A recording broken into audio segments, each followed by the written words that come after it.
or visit evoca.edu.au. You're watching AM Agenda. Joining me now here in the studio is Steve Ciobo, another winner from the Turnbull reshuffle. You're now Minister for International Development and the Pacific. Thank you for joining us. Pleasure. What does that title mean? So part of my responsibilities now, Dave, will be to have carriage of Australia's $4 billion plus aid budget. In addition to that, of course, is to manage our relationships with our near Pacific neighbours. We've, of course, carry a lot of weight in terms of our near Pacific neighbours, whether it's PNG, Fiji, from Micronesia through Melanesia and Polynesia. These are all important, of course, constituencies with Australia. We want to make sure that we have a strong relationship with all of them, and I'm delighted to be in that area. It can be a thorny relationship at times. Challenging, perhaps, is a more diplomatic word to use. Do you plan to take the relationship in a similar direction to which it's been going, or any major changes? Well, the focus is the focus is to make sure that we continue to build the relationship strongly. Historically, we haven't had the best relationship with Fiji. I want to make sure that I continue to build on some of the work that I did with Fiji already. Make sure that we maintain a strong relationship with PNG, but throughout the region. I mean, having the area of the Pacific is, of course, a very vital part of Australia's east coast and our ongoing foreign affairs relationship with all of the constituent countries. So, look, being in the position here to work closely with Julie Bishop, to work closely with the Prime Minister on these matters is an important one, and I really value it. Foreign aid has been cut back substantially in the last few years under both Labor and the Coalition. Is there anything you can point us to in regards to that going forward? Look, it's not even day one yet. I know. Swearing in is yet to happen. I'm sure we'll see announcements in due course. But, I mean, the simple fundamental point is this. When you look at where Australia has been, we were providing, and we were very generous donors in terms of international development assistance. We did that off the back of strong budget surpluses. Now we have to finance these things through debt.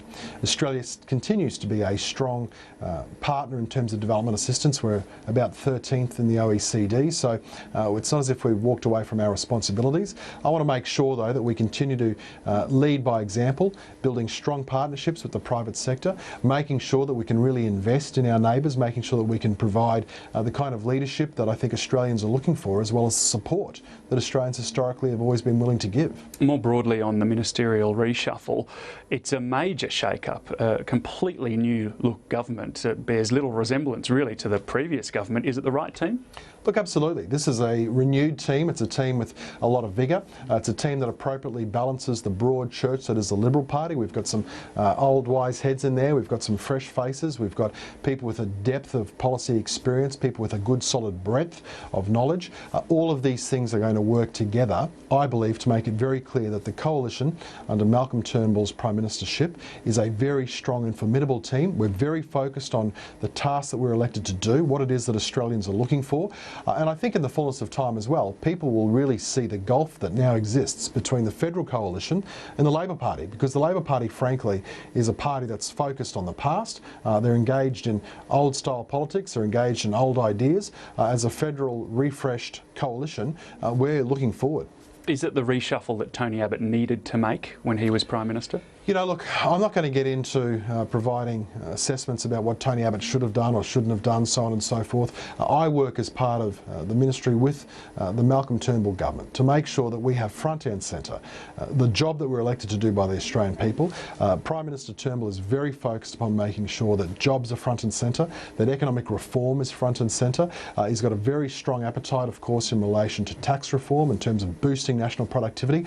On each of these measures, we're going to play our key role about making sure Australians understand that as a government we are focused, really focused, on delivering in spades when it comes to our national economy, when it comes to jobs, and of course maintaining our foreign relations and Australia's strong standing in an international arena. Are you sad to see Joe Hockey bow out of politics? Look, Joe was a great mate, as you know. Joe was a good mate of mine, and you know, look, he's taken the decision now to move on.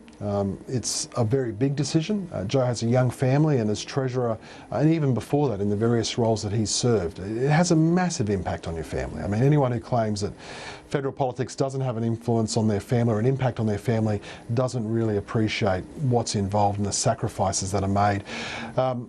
you know, I think ultimately if Joe, in whichever capacity he might serve in the future, is in a position where he feels that he can better balance his young family, the time that he wants to spend at home, then I think that's a good outcome, provided he's happy with it. You reckon he'd make a good ambassador to the United States?